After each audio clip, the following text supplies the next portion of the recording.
এই লোকটা মার্ডার করেছে স্ত্রী, বাড়ি ঢাকাতে সাভারে বাড়ি। আর একটা বিয়ে করার পরে বউটা রেখে এসেছে বাড়িতে।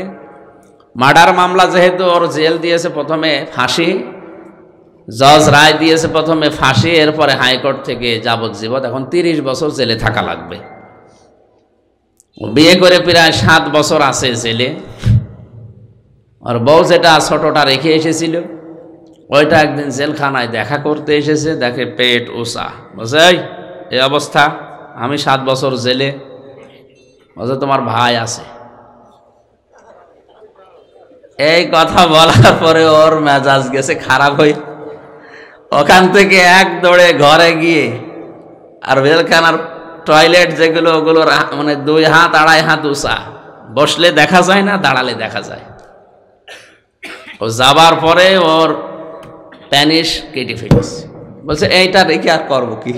কর্তৃপক্ষ যারা আছে, সরকারে যারা আছে, জেল কোডটা কিছু কিছু পরিবর্তন করে আমি আহ্বান জানাবো, কারণ আমার অভিজ্ঞতা নিয়ে বলছি, এখানে মানুষকে ভালো করাও সম্ভব।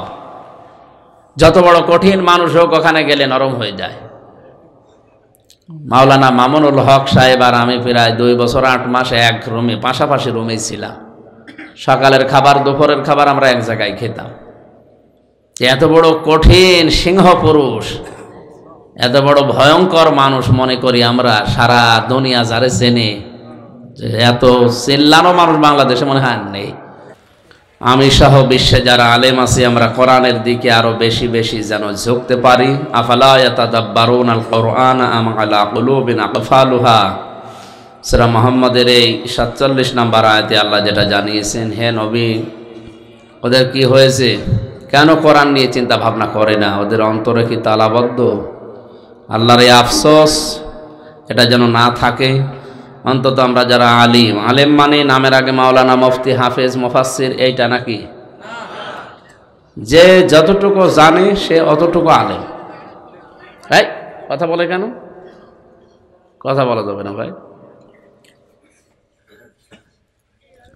এমনিতে 3 বছর আমরা বন্দি জীবনে ছিলাম, একটা আলাদা জগৎ ওইটা, যদিও 4 দেওয়াল দিয়ে ঘেরা, ওটা একটা আলাদা জগৎ, দুনিয়ার সাথে কোনো সম্পর্ক ওদের নেই।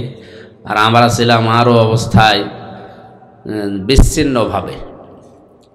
সুতরাং এই জন্য ওই পরিবেশ থেকে একটা মুক্ত পরিবেশে এসে আমার শরীর এখনো পর্যন্ত স্বাভাবিক হয়নি। কারণ 3টা বছর যে খাবার আমরা খেয়েছি, ও খাবার খেয়ে বেঁচে থাকাই কষ্ট। বাইরের খাবার ঢোকা ওখানে নিষিদ্ধ ছিল। সুতরাং ওনারা যা খেতে দিত ওইটা খেয়েই বেঁচে থাকা লাগতো। চিকিৎসা তো নেই, কারণ সব রোগের এক ডাক্তার। আপনি যাই বলেন, ওই নাপা আর প্যারাসিটামল।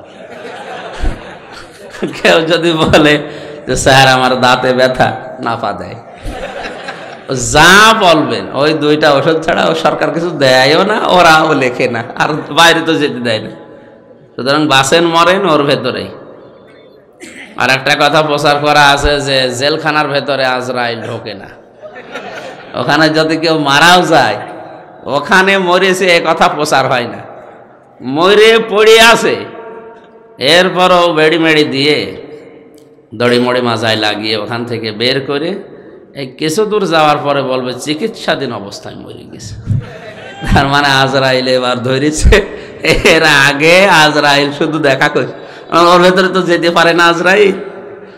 এই জন্য আমার অবস্থাও খুব বেশি ভালো না। আমি মনে করলাম আরও কিছুদিন পরে, অন্তত স্বাভাবিক হওয়ার পরে ময়দানে আসি।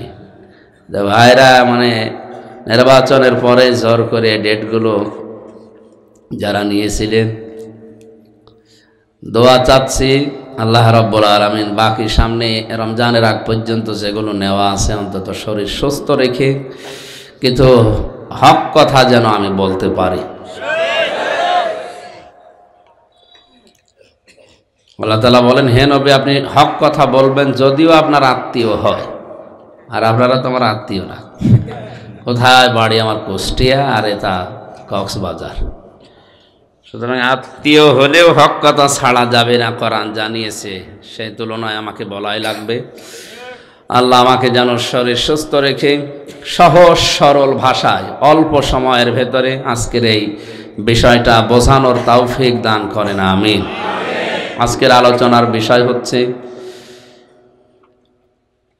কেউ যদি ভালো কাজ করে, দায়িত্বশীল এবং মর্যাদা সম্পন্ন মানুষ যারা, এরা ভালো কাজ করলে দ্বিগুণ সওয়াব পায়, আর অন্যায় করলেও ডবল গোনা হয়। ভালো কাজে যেমন সওয়াব হয় দ্বিগুণ, মর্যাদা সম্পন্ন নেককার এবং যারা উচ্চ পর্যায়ের মানুষ যারা, দায়িত্বশীল মানুষ যারা, এরা ভালো কাজ করলে যেমন সওয়াব ডবল হয়, অন্যায় করলে গোনা কি হয়? গোনা হয়। ওই বিষয়টা আজকে নবীর স্ত্রীদের মাধ্যমে দুনিয়া মানুষকে আল্লাহ জানিয়েছেন। আমরা কথা বলার চেষ্টা করব। 3 বছরের ভেতরে যেহেতু পড়াশোনা ওইভাবে আমরা করতে পারি নাই বা পরিবেশও ছিল না, জানেন বন্দি জীবনে ওইভাবে পাওয়া যায় না। পাওয়া যায় লাইব্রেরিতে এখন যারা দায়িত্বে আছে তাদের জীবনী, বঙ্গবন্ধুর বই পড়েন না পড়েন। এখন তো পড়বো কয়বার, পড়তে মুখস্থ করে ফেলি, তারপরও পড়া হয় না, আবার শুরু করেন। আর কোরআন শরীফ ছাড়া ওখানে আর কিছু সেরকম উল্লেখযোগ্য বই পাওয়া যায় না। যতটুকুই পড়েছি, এখন যেহেতু নতুন শুরু করছি এই জন্যে কাটা কিছু কথা বলছি। সামনে কয়েকটা করলে আশা করছি আমার গলা আবার স্বাভাবিক অবস্থায় ফিরে আসবে। আল্লাহ আমাকে যেন তৌফিক ভিক্ষা দেন। দল মত জাতি বর্ণ ধর্ম নির্বিশেষে আমরা আলেমদের জন্য দোয়া করছি, যে আলেমরা আল্লাহর কোরআন নিয়ে চিন্তা ভাবনা করে। যেহেতু আমি এই 3 বছর কিছুই জানি না, একেবারে বিচ্ছিন্ন ছিলাম। অনেক আলেমকে এখন এই 3 বছরে আমি চিনিও না, নাম শুনছি এখন নতুন করে, যে আলেমগুলো কোরআন নিয়ে গবেষণামূলকভাবে নতুন নতুন তথ্য দিয়ে জাতিকে সতর্ক করে। আল্লাহ এদের জ্ঞান যেন আরও বাড়িয়ে দেন। এখানে যাদের নাম দেখছি অনেককে চিনি, অনেককে চিনি না। বিশেষ করে যে আহমদুর রহমান ভাই, ওনাকে আগে থেকে চিনি। এর বাকি আব্দুর রহিম ভাইকেও চিনি, বাকিগুলো আমি ওইভাবে পরিচিত না। পরিচয় হবে সামনে ইনশাআল্লাহ। আলেমের প্রথম পরিচয় তারা কে নিয়ে গবেষণা করবে? কোরআনে কারিম নিয়ে।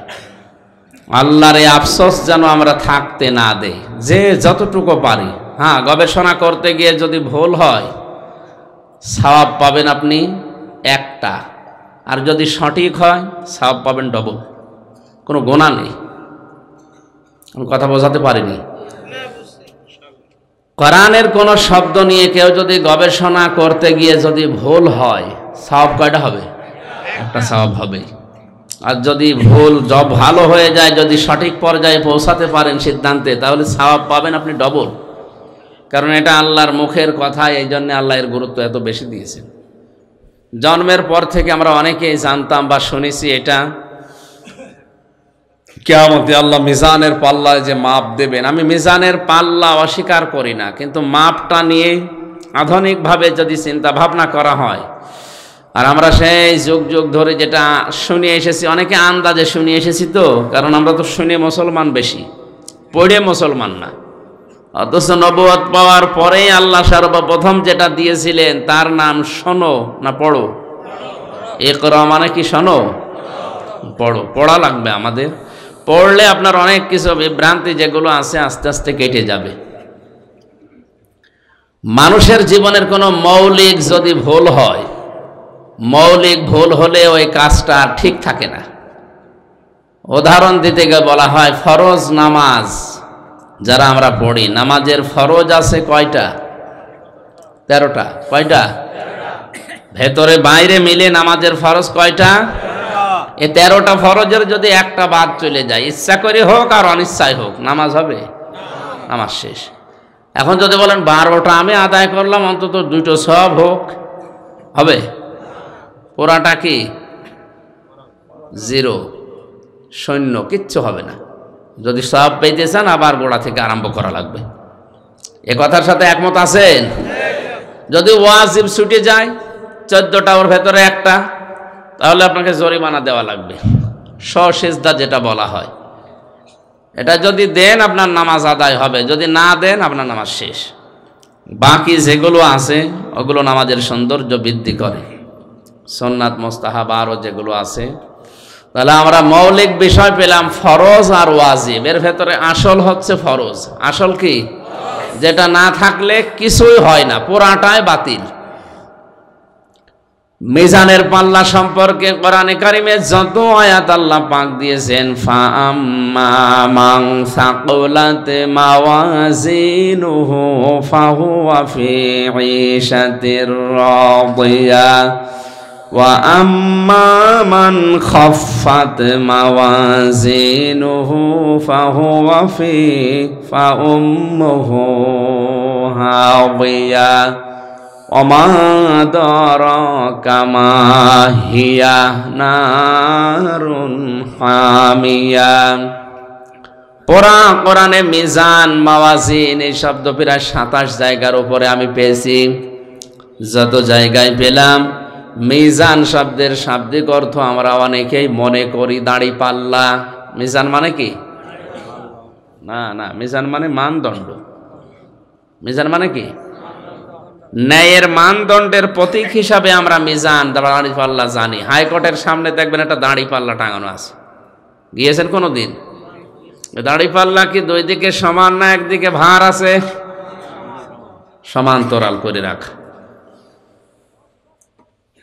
সরকার দেশের মানুষকে বোঝাতে চায় বা আদালত আমাদেরকে বোঝাতে চায় যে এখানে একেবারে ন্যায় বিচার, সমান সমান, কারো উপরে অবিচার করা হয় না। এটা মানদণ্ড ন্যায় বিচারের।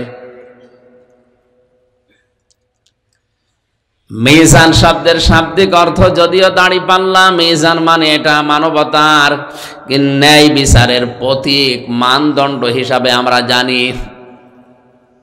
একদিকে যদি ভার করে দিত তাহলে কেউ আর ন্যায় বিচার পাওয়ার জন্য অন্তত আদালতে যেত না। এই প্রতীকটা দিয়ে বাংলার 18 কোটি মুসলমান বা মানুষদেরকে সরকার জানাতে চেয়েছে, এখানে যেখানে গ্রাম অঞ্চলে বা ইউনিয়নে, থানাতে যেখানে অবিচার পান না কেন, অন্তত এই কোর্টে আসলে ন্যায় বিচার পাওয়া যাবে। পাওয়া যাচ্ছে। হাজার হাজার লক্ষ লক্ষ মামলা পড়ে আছে। ন্যায় বিচার যদি হতো এতদিন বিচার পড়ে থাকার কথা না। ইসলামের নিয়ম হচ্ছে যখন আসবে, হ্যাঁ অপরাধী আছে, আটক করে রাখো, কয়েকদিনের ভেতরে তার কাজকর্ম শেষ করে তাড়াতাড়ি বিদায় করে দাও। ওরে 30 বছর জেল দিয়ে 60 বছর 120 বছর জেল আছে মকিম গাজীর। আমাদের পাশের জেলে ছিল মকিম গাজী, 3-4 বার পালিয়ে গেছে জেল থেকে, এরপরও আবার ধরেছে। ওর জেল হচ্ছে 160 বছর।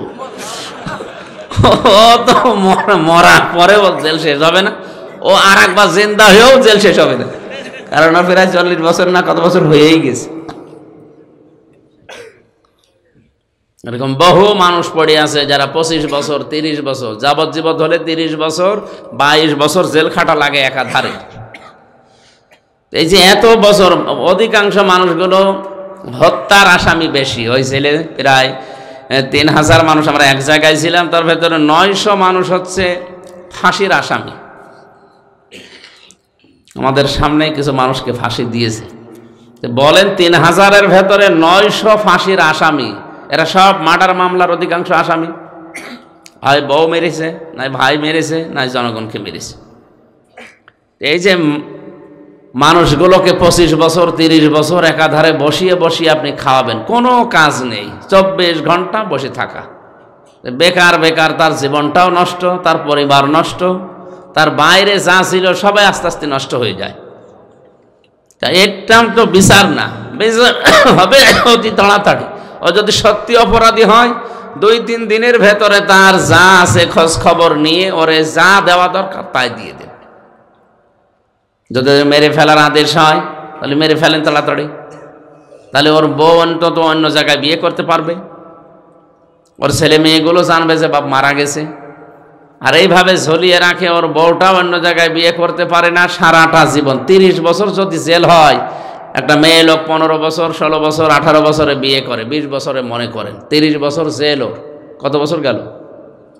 50 বছর ওর স্বামী একেবারে জেলের ভেতরে কাটিয়ে দিল বয়স পর্যন্ত। ও কি করবে? তখন অবৈধ পথে যেতে বাধ্য হয়। অন্যায় বন্ধ করা তো দূরের কথা, মানুষের তৈরি করা আইন দিয়ে আরো অন্যায় বাড়ে। আমরা হাদিস পড়েছি, খালিফুল মুশরিকিন আউফুল লোহা ওয়াকফুশ শারিব, তোমরা মসকে খাটো করো আর এই দাড়িকে লম্বা করো। এটা নবীর নির্দেশ। এক মুষ্টির নিচে দাড়ি কাটা জায়েজ আছে, কয় মুষ্টি? 4 মাযহাব অনুযায়ী ইমামদের ফতোয়া, আপনি 1 মুষ্টির পরে কেটে ফেলতে পারবেন। আমার 20 সালের পর থেকে 3 বছর আমি জেলে ছিলাম, এখন মনে হয় দাড়ি হালকা একটু বড় হয়েছে, কারণ আমি তো কাটতে পারি নাই। আর এর আগেও আমি কোনোদিন দাড়ি কাটিও নাই, আমাদের বংশে দাড়ি একটু কম, তো হয় না, যতটুকু হয়েছে আলহামদুলিল্লাহ। তো এখানে আগে ব্লেড দিত দাড়ি মোচ চাষার জন্যে, শরীরে অবাঞ্ছিত লোমগুলো ফাঁসার জন্য মোচ দিত এই ব্লেড। একটা লোক একটা অঘটন ঘটিয়েছিল, এই কারণে আর ব্লেড দেয় না। 15 দিন 20 দিন পরে একদিন একটা রেজার দেয়, তাও 20-25 মিনিটের জন্য, তাড়াতাড়ি কাজ শেষ করে দিয়ে দেওয়া লাগবে। এই যে গোপ আমার এই কারণে এই অভ্যাস নেই। আপনাদের যারা বসে আছেন আপনাদের বলছে যে এইটা দাড়ির অংশ না, এই থুতনির নিচে যেটা, এটা কি? এটা দাড়ির অংশ নয়। কেউ যদি রাখে রাখতে পারে, যদি না রাখে গোনা হবে না। দাড়ি হচ্ছে এই কানের এই যে জায়গা থেকে শুরু করে একেবারে শক্ত জায়গাটুকু, এই নরম জায়গা দাড়ির অংশ না। এই জন্য এগুলো ওই চুল বেশি রাখা ঠিকও না। এগুলো যদি বেশি রাখেন তাহলে আপনার আবার আদর করবে কোথায়? না, এটা যদি নাও রাখেন অসুবিধা নেই, রাখলে আবার একটু পুরুষ পুরুষ ভাব লাগে। আহমদ ভাই তো এমনি পুরুষ মানুষ। তাহলে দাড়িটা কোন জায়গায়? এখান থেকে এই শক্ত জায়গাটুকু, নরম জায়গাতে দরকার নেই, আপনি শক্ত জায়গা রাখবেন, কিন্তু কতটুকু? 1 মুষ্টি রাখাই লাগবে। এরপরে যদি কেউ কাটে ছাটে গোনা নেই, এর আগে কাটলে গোনা হবে, মাস্ট বি, ওর গোনা হবে। কারণ নবীজি এটা আদেশসূচক শব্দ দিয়ে ছেড়ে দিতে বলেছেন। হ্যাঁ, একেবারে এত লম্বা করা ঠিক না যে আবার নাপাকি লেগে যায়। 2 নম্বর, মোচকে খাটো করো, মোচ চেঁচে ফেলা ঠিক না। যতটুকু খাটো করা যায়, যা দিয়ে করতে পারেন খাটো করেন, একবার চেঁচে ফেলবেন না। তো ভেতরে যেহেতু কাইসি অথবা ব্লেড এই সিস্টেমটা বাদ হয়ে গেল, তখন বাধ্য হয়ে আমাদের হালকা হালকা চাষা লাগতো। তাছাড়া তো 3 মাস পরে 4 মাস পরে একবার চুল কাটাতে আসে, জঙ্গল বেঁধে যাবে না? এই কারণে যে অভ্যাস হয়ে গেছে। তো এই লোকটা মার্ডার করেছে স্ত্রী, বাড়ি ঢাকাতে সাভারে বাড়ি। আর একটা বিয়ে করার পরে বউটা রেখে এসেছে বাড়িতে। মার্ডার মামলা যেহেতু, ওর জেল দিয়েছে প্রথমে ফাঁসি, জজ রায় দিয়েছে প্রথমে ফাঁসি, এরপরে হাইকোর্ট থেকে যাবজ্জীবন, এখন 30 বছর জেলে থাকা লাগবে। বিয়ে করে প্রায় 7 বছর আছে জেলে। আর বউ যেটা ছোটটা রেখে এসেছিল, ওইটা একদিন জেলখানায় দেখা করতে এসেছে, দেখে পেট উঁচা। বলছে এই অবস্থা, আমি 7 বছর জেলে। বলছে তোমার ভাই আছে। এই কথা বলার পরে ওর মেজাজ গেছে খারাপ হয়ে, ওখান থেকে এক দৌড়ে ঘরে গিয়ে, আর জেলখানার টয়লেট যেগুলো, ওগুলো মানে 2 হাত 2.5 হাত উঁচা, বসলে দেখা যায় না, দাঁড়ালে দেখা যায়। ও যাবার পরে ওর প্যানিস কেটে ফেলেছে। বলছে এইটা রেখে আর করবো কি? এরপরে জেলার আর সুপার আসলে, এই কি করলি? এইটা এখন তো ডাক্তারের কাছে নিয়ে যেয়ে যাই হোক, রক্তটা বন্ধ করার পরে ওই দিন থেকে সিদ্ধান্ত দিল না, ভেতরে অন্তত আর ব্লেড দেওয়া যাবে না, তাহলে অন্য কেউ আবার এই জিনিস কেটে ফেলবে। এখানে মানুষ হতাশা নিয়ে থাকে। তো যতই আপনি শান্তি দেন, ভালো মন্দ খাবার দেন, ভালো লাগবে না। 4 দেওয়ালের মাঝে আবার এর ভেতরে আবার সেল সিস্টেম, আর একটা দেওয়াল দেওয়া। এই 24 ঘন্টা একটা ঘরের ভেতরে একটা মানুষ যদি 30 বছর বসে থাকে, ওই এমনি পাগল হয়ে যাওয়ার কথা। এই হিসাবে এই মানুষটা 30 বছর পরে যদি বের হয়, মাঝে মাঝে কথা বলতো, দেখতাম যে বের হয়ে নি দাঁড়া, তোর ওই পেট কেন উষা, ওই পেট আমি রাখবো না। দেখেন, এই লোকটা যদি সত্যিই বের হতে পারে, রাষ্ট্রপতির ক্ষমায় অনেকে বের হয়, অথবা সুপ্রিম কোর্ট থেকে অনেকে খালাস দিয়ে দেয়। এখন যদি ও সত্যি বের হয়, যেভাবে ও জীবন কাটিয়ে আসলো, ওর ওই বউ দ্বিতীয়টা রাখবে? ওইটাও শেষ করবে। ওর ভেতরে যে বাচ্চা আছে, ওইটা সে বৈধ হোক অবৈধ হোক যাই হোক হয়েছে, তো ওইটাও শেষ করবে। ভেতরে যাওয়ার পরে মানুষগুলোকে এই এতদিন পর্যন্ত না রেখে, কোরআনের যে নির্দেশ আছে, জেনা করলে এই শাস্তি, যদি ব্যভিচার করে তাহলে এই শাস্তি, মানুষ হত্যা করে তাহলে এই শাস্তি, তাহলে জেলখানায় আমার মনে হয় এতদিন মানুষ আটক করে এই বসিয়ে বসিয়ে খাবার দেওয়া লাগতো না। ওনার প্রত্যেকের ভেতরেই আছে, ওই জায়গাটায় মনে হয় ওরকম। জেলখানা বানানোর পরে আমি শুনেছিলাম যে নাকি প্রথমে একটা বিড়ালের বাচ্চা না কুকুরের বাচ্চা ছেড়ে দেয়, ও চারিদিকে ঘুরতে ঘুরতে ও শেষ পর্যন্ত মরিয়েই গেছে, কারণ এমন একটা ভয়ঙ্কর জায়গা ওইটা। অথচ ওর পাশেই এখান থেকে 200 গজ দূরে আমি মাহফিল করেছিলাম কাশেমপুরে, আমার তখন মনেই হয়নি যে পাশে জেলখানা, অথচ 3টা বছর ওই জায়গায় আমি কাটিয়ে আসলাম। ওর বাইরের দৃশ্য ভেতরের দৃশ্য যেন ভেতরেটা পুরাটা আলাদা। যা খেয়েছি এখন বলার কথা না, ভেতরে আমার বাংলায় বলছে আমার কল কবজা সব নড়বড়ি হয়ে গেছে। অন্তত এটা স্বাভাবিক হতে বাইরে এখন যা খাচ্ছি এটা তো কল্পনার অতীত, এ খাবার তোর ভেতরে ওইভাবে পাওয়া যায় না। 10,000 মানুষ 4 জেল মিলে, বলেন 10,000 মানুষের রান্না যদি এক জায়গায় করে, আর তাও যে রান্না ও মনে হয় গরুতেও খাবে কিনা আল্লাহ জানে, কিন্তু ওইটা সওয়াব দেন হবে। প্রত্যেকটা ফরজ নামাজে, ফরজ ইবাদতে ঠিক আল্লাহ এই কায়দায় দিয়েছেন। হজের ফরজ কয়টা? 3টা। কয়টা? 2টা আদায় করলেন, একটা করেননি, আপনার হজ হবে না? হবে না। এরকম প্রতিটি ফরজ জিনিসের যেহেতু নিয়ম নীতি দেওয়া আছে, ওইটা বাদ গেলে মৌলিক আর থাকে না, সব বাদ।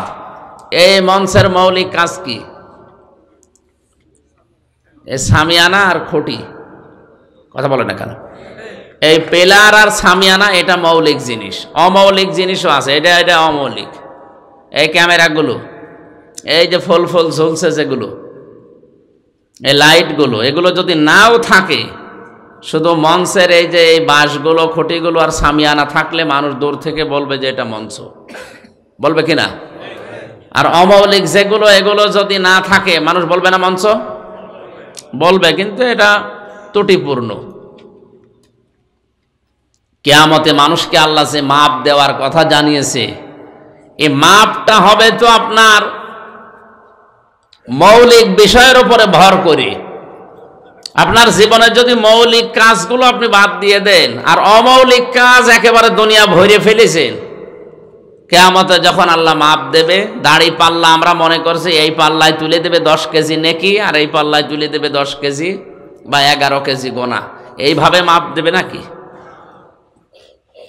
এই মাপের এই বিষয়টা চিন্তা ভাবনা করে যদি আপনি বের করতে পারেন, যদি ভুল হয় একটা সওয়াব পাবেন, যদি সঠিক হয় আর মানুষ যদি আস্তে আস্তে বোঝে বিষয়টা, যদি আয়ত্ত করে ওইভাবে করে মিলিয়ে নিতে পারে, তাহলে আপনার সওয়াব ডবল হবে।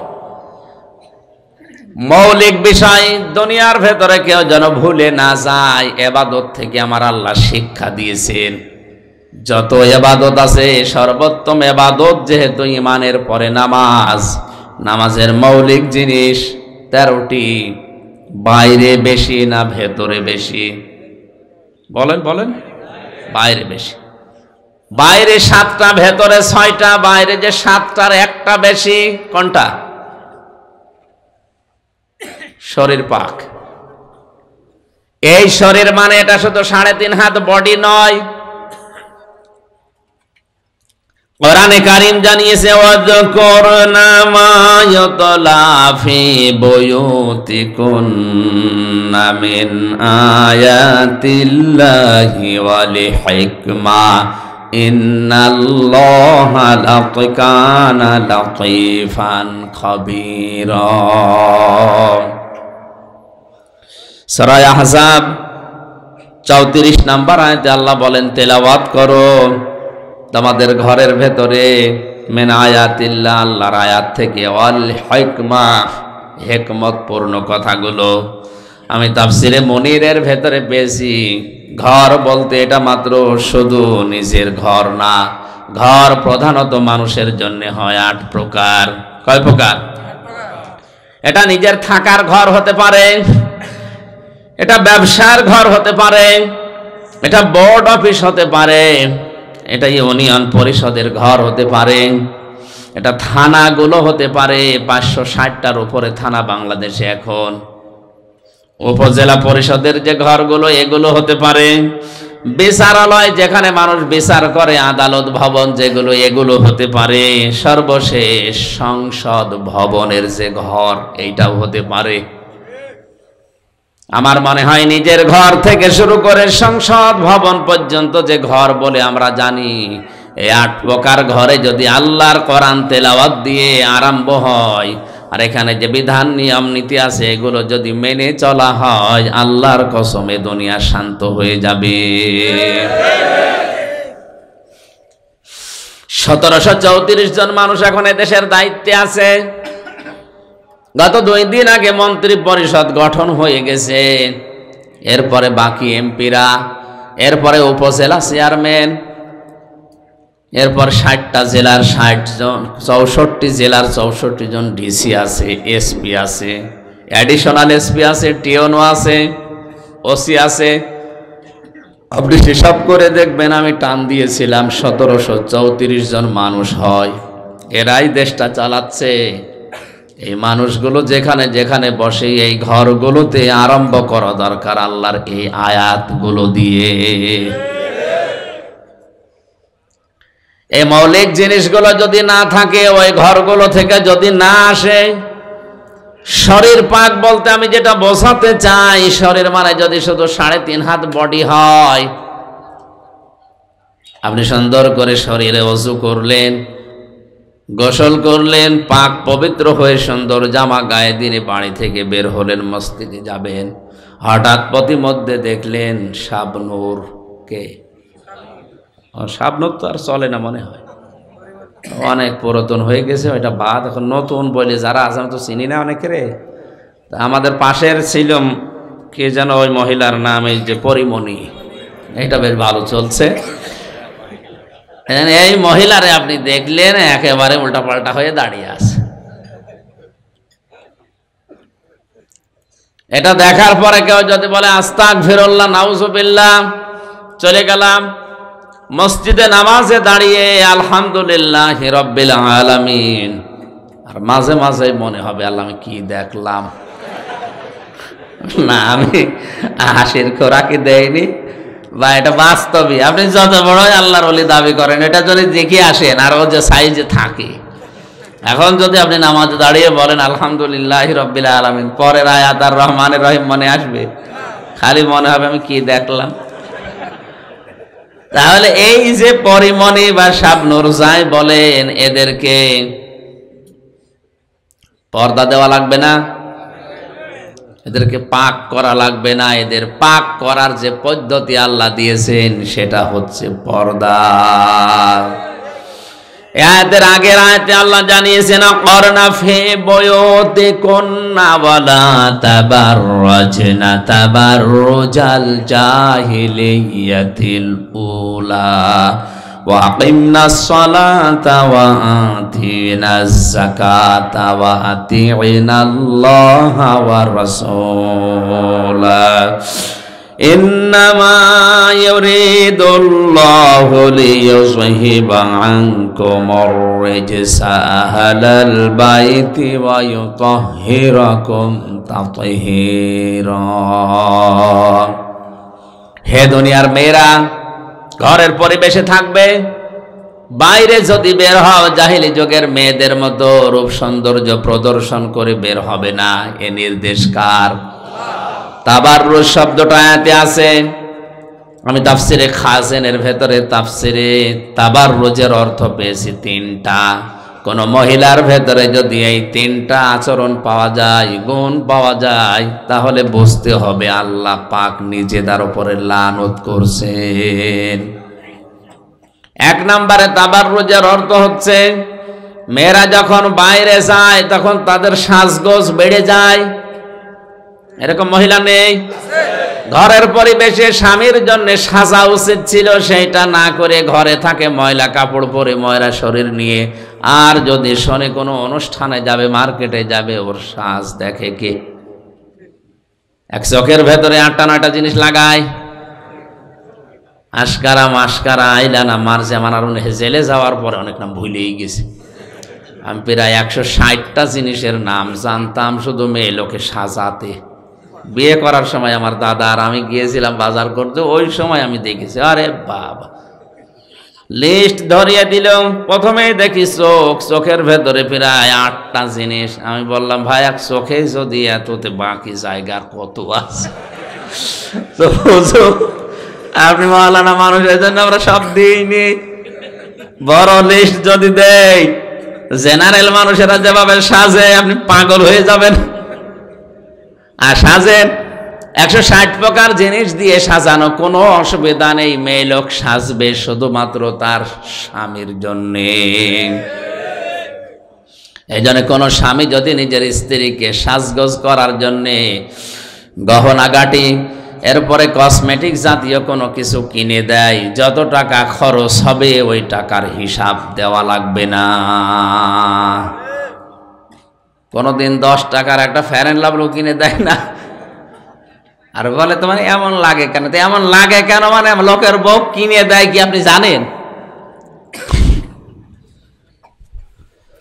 পরিমণের যে সাজগোজের মানে সে বাহার ছিল ভেতরে, ওদের জন্য আবার মহিলা বিউটি পার্লার আছে।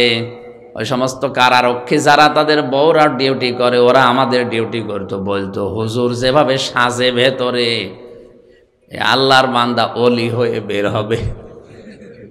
আল্লাহর বান্দি ঠিক বের হয়েছে ওই কায়দায়। বের হওয়ার পরেই তার স্বামী তারে বাদ দিয়ে দিয়েছে। জোরে বলেন নাউজুবিল্লাহ। কোন মহিলাকে যদি তার নিজের আচরণের কারণে স্বামী ছেড়ে দাও, স্বামীও এরকমই। আমার বোঝানোর বিষয় ছিল তাবাররুজের প্রথম অর্থ, মেয়েরা বাড়িতে থাকলে যেভাবে থাকে বাইরে গেলে ওদের সাজ বেড়ে যায়, এটা তাবাররুজের প্রথম অর্থ। যদি কারো ভেতরে এই গুণ থাকে, আল্লাহ নিজে তারে লানত করে। 2 নম্বরে, মেয়েরা যখন রাস্তাঘাটে যায় তখন মাজা হেলে দুলে চলে। জোরে বলেন নাউজুবিল্লাহ। 3 নম্বরে, মেয়েরা রাস্তাঘাটে যাবার সময় পোশাক হয়ে যায় 8-60। এই জন্য মেয়েদের চোস পায়জামা পরা হারাম, জায়েজ নেই। মেয়ে লোক যারা আধুনিকভাবে আমরা দেখি, বিশ্ববিদ্যালয়ে অধিকাংশ মেয়েরা চোস পায়জামা পরে ক্লাসে আসে। বাসে যখন ওঠে, বাস হাত মারে, দাঁড়ান মামা। এ মামা বলার সঙ্গে সঙ্গে দেখা যায় মামা দাঁড়িয়েছে, সামনের দিকে না তাকিয়ে মামির দিকে তাকিয়ে অ্যাক্সিডেন্ট করেছে। বলেন, একটা যুবতী মেয়ে অনার্সে মাস্টার্সে পড়ে, 20 বছর 22 বছর 25 বছর বয়স, এই মহিলার এখনো বিয়ে হয়নি। এরকম যুবতী মেয়ে 8-60 একটা টাইট ফিট প্যান্ট পরে, একটা গেঞ্জি গায়ে দিয়ে, কোনো ওড়না নেই, যদি বাসে ওঠে মাথার চুল ফেলে দিয়ে, কেমন লাগে বলেন তো? এদিকে তাকাবেন, আবার ইফটিজিং এর মামলা খাবেন। আবার না তাকালেও শয়তান আপনারে ছাড়বে না, যে কতক্ষণ তুই তাকাবি না, আমি আসি। ও তাকাতে বাধ্য করে। একবার যশোরে পালবাড়ি মোড়ে মাহফিলের জন্য ওখানে দাঁড়িয়ে আছি, কমিটির লোক আসতে একটু লেট করছিল। হঠাৎ দেখছি একটা মিছিল আসতেছে, ইফটিজিং এর বিরুদ্ধে ডাইরেক্ট অ্যাকশন। যশোর MM কলেজের মেয়েরা, যুবতী মেয়ে, সবগুলোর ব্যানারের সামনে ধরেছে, এক হাত দিয়ে ব্যানার ধরা, গেঞ্জি গায়ে দিয়ে, আর এক হাত দিয়ে স্লোগান দিচ্ছে ইফটিজিং এর বিরুদ্ধে ডাইরেক্ট অ্যাকশন। আর পেছনে আছে আল্লাহর বান্দারা। মনে করলাম মিছিল আসতেছে, পুলিশ তো অবশ্যই আশপাশে আছে, আমারে যদি ধরে না জানে আবার কোন মামলার আসামি বলে চালিয়ে দেয়। ঢুকলাম পাশে এক চার দোকানে, দেখি পুলিশ আমার পাশে। কি বাবাজি, আপনার ভয়তে আমি এখানে আসলাম আর আপনি আমার পাশে। পুলিশ আমার বলতো, হুজুর একটা কথা বলবো, বলেন। এই যে মিছিল আসতেছে যশোর MM কলেজের মেয়েরা, যে কায়দায় মিছিল করে ইফটিজিং এর বিরুদ্ধে ডাইরেক্ট অ্যাকশন, আর যে জিনিস দেখছি মনে হচ্ছে ইফটিজিং আমি আগে করি। ঠিকই বলিস। এই জন্য মেয়েদের পোশাক যখন 8-60 হয়ে যায়, ছোট খাটো হয়ে যায়, 4 পিস থেকে নামতে নামতে 3 পিসে নেমেছিল, এখন 2 পিস। আমার মনে হয় অধিকাংশ কলেজ আর বিশ্ববিদ্যালয় এখন মেয়েরা 1 পিস পরে আসতেছে, নিচে আর উপরে দিয়ে পরাটা একটা। যাদের মেয়ে আছে, বোন আছে, বউ আছে, চোচ পায়জামা পরা জায়েজ নেই, এটা হারাম। তাবাররুজের অর্থ বললাম কয়টা? 1 নম্বরে, বাইরে যখন যায় তাদের সাজগোজ বেড়ে যায়।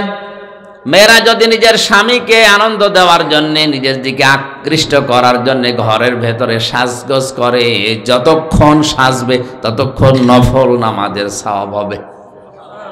না সুবহানাল্লাহ, আবার জোরে বলার দরকার নেই। বাড়িতে যেমন সাজতে আছে, সবসময় ওর সাজার উপরে আছে, আমার ছোট মেয়ের মতো সব সময় সাজি, সব সময়। 4 বছর বয়স, ওরে 1 বছর রেখে গিয়েছিলাম জেলখানায়, বেরিয়ে এখন তো 4 বছর। আমারে ভালো এখনো চেনে না, কাছেও আসতে চায় না, মনে করে যে আঙ্কেল হবে। কারণ বের হওয়ার পরে যেদিন বাড়ি আসলাম আমার বলছে, হুজুর আমাদের বাড়ি চলেন। ঠিক আছে, ওর কাজই শুধু সাজা, সব সময় সেজে আছে। জেলে যাওয়ার পরে বিভিন্ন ভাইরা হয়তো আসতো দেখা করার জন্য বাড়িতে, এসে ওই চকলেট এরপরে বিভিন্ন হাদিয়া তোফা কিনে দিত। ও মনে করছে এটাও এক আঙ্কেল দেখতে এসেছে, বলছে আমাদের বাড়ি চলে। তাহলে সাজগোজ বাড়াবে মেয়েরা শুধু স্বামীর জন্য। হাদিস তিরমিজি শরীফ, কোনো মেয়ে লোক যদি নিজের স্বামীকে আনন্দ দিতে গিয়ে দাঁত বের করে, যেই কয়টা দাঁত বের হবে ওই কয়টা নফল নামাজের, নফল হজের সওয়াব হবে। আর এক বর্ণনা আছে ওই কয়টা উট কোরবানি দেওয়ার সওয়াব হবে। জীবনে উট কোরবানি দিতে পারবেন কিনা আল্লাহ জানে। এই জন্য অন্তত এই সওয়াবগুলো আমরা ছেড়ে না দেই। আমি দায়িত্বশীল মানুষদের কথা বলছিলাম। আসলে পৃথিবীতে যে যেই দায়িত্বে আছে, যাদের মর্যাদা আছে, এরা যদি খারাপ কাজ করে ডবল গোনা হয়, যদি ভালো কাজ করে ডবল সওয়াব হয়। নবীর স্ত্রীদেরকে আল্লাহ ডাক দিয়ে এই কথাটাই জানিয়েছিলেন, হে নবীর স্ত্রীরা, কোন ফায়সা কাজে যদি আপনারা জড়িয়ে পড়েন, নবীর স্ত্রী হিসাবে যেমন সম্মান মর্যাদা বেশি, ফায়সা কাজ করলে গোনাও হবে ওরকম, আযাবও হবে ওরকম বেশি বা ডবল। এই জন্য আমাদের উচিত হচ্ছে যারা দায়িত্বে আছি, এমনি সাধারণ মানুষের কথা বাদ দিলাম, দায়িত্বশীল মানুষ যারা, আমরা যেন অন্তত উল্টা পাল্টা কাজ না করি। 6 প্রকার মানুষকে আল্লাহ বিনা হিসাবে বিনা বিচারে জাহান্নামে দেবেন, কিয়ামতে তার দিকে তাকাবেনও না। তার ভেতরে 5 নাম্বার তারা যারা বৃদ্ধ জেনাখোর, আর এটা দিন দিন এখন বেড়ে যাচ্ছে। অধিকাংশ দায়িত্বে যারা আছেন দেখেন এরা জেনা করতে আছে, হয় হাতের জেনা, চোখের জেনা, লজ্জাস্থানের জেনা। এই কথা বলছে না কেন? আজকে এমপি হোস্টেল থেকে মহিলাদের কান্নার আওয়াজ পাওয়া যায়। জেলখানায় পর্যন্ত কে যেন মেয়ে লোক ঢুকিয়েছিল, একবার সংবাদ পেয়েছিলেন না? গাজীপুরের কাশেমপুরে এত সিকিউরিটি, ওরে বাবা বাবা, কত জায়গায় চেক করে ঢোকায়, শুধু লজ্জাস্থান বাদ দিয়ে কোনো জায়গা বাদ দেয় না, সব জায়গায় হাতায়। এরপরও ওই জায়গায় মেয়ে লোক ঢোকে কি করে? এই দায়িত্বশীল যারা আছেন তাদেরকে বলছি, আপনারা থামেন, আপনার চরিত্র সংশোধন করেন। ভালো কাজ করলে আপনার সওয়াব যেমন ডবল হবে, অন্যায় যদি সত্যিই কিছু করেন, এই যে 1734 জন মানুষের নাম বললাম, এরা খারাপ কাজ করলে আযাবও হবে, আযাবা লাহাত, আযাবা দিফাইন, ডবল আযাব হবে তাদের। আল্লাহ এদের চরিত্রকে হেফাজত করার তৌফিক দিন, বলেন আমিন। আপনার বিবাহ শাদীতে যদি একটাই না হয়, 2টা 3টা 4টা পর্যন্ত করেন, কোনো অসুবিধা নেই, কিন্তু হারাম কাজে পা দেওয়া যাবে না।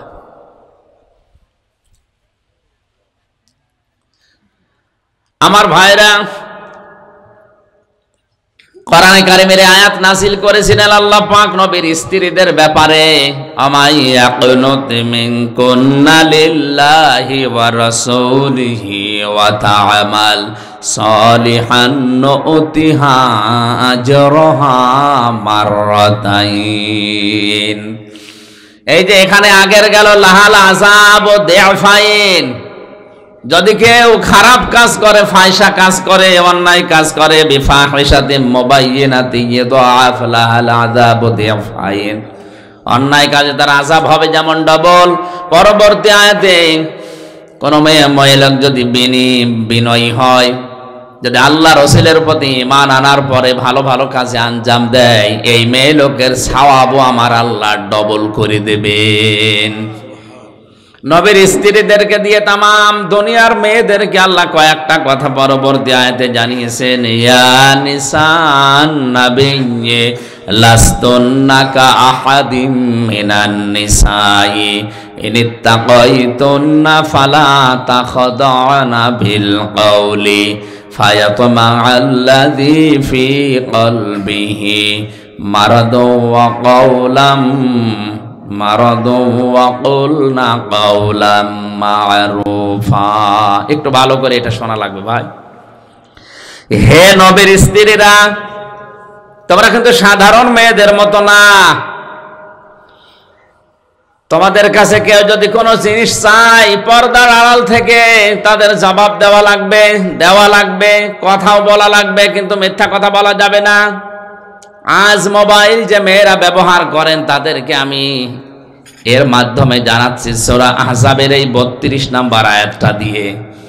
মোবাইল যারা ব্যবহার করেন মেয়েরা, আপনি যদি দেখেন আপনার মোবাইলে কেউ কল দিয়েছে, এই কলটা ধরার পরে যদি দেখেন যে মাহারাম যে 14 জন পুরুষ আছে তারা না, কয়জন? একজন মহিলার সাথে বিবাহ করা জায়েজ নেই কয়জন পুরুষের? 14 প্রকার পুরুষের। এরা যদি না হয় আপনার বাবা, আপনার আপন ভাই, আপনার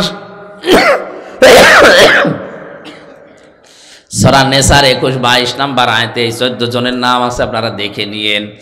এই সমস্ত মানুষ যদি বাদ দিয়ে অন্য কেউ কল দেয়, আপনি ধরেছেন আর কথা বলবেন, মিথ্যা কথা বলা যাবে না, কিন্তু কথা হবে রুক্ষ সূক্ষ্ম, গরম দিয়ে কথা বলবেন, যেন ওই পাশ থেকে যে কল দিয়েছে চিন্তা করে আল্লাহ এ মেয়ে লোক না আজরাইল।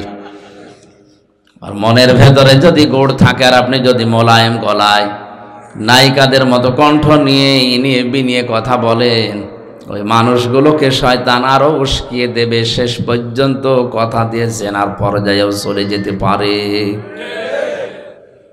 আশা করছি মোবাইলের এই নিয়মটা এখন, যেহেতু পর্দার আড়াল মানে হেজাব মানে এখন মোবাইল, এই পর্দার আড়াল থেকে যারা আমরা কথা বলছি, নবীর স্ত্রীদের মাধ্যমে আল্লাহ দুনিয়ার মেয়েদেরকে শিক্ষা দিয়েছেন। আমার মা বোনেরা এই আমলটা আশা করছি করবে। আমি অনেক রাত হয়ে গেছে, 12:30 বাজতেছে। আজকে আসলে ওয়াজ করার জন্য 2 জায়গায় কথা বলেছি। আসরের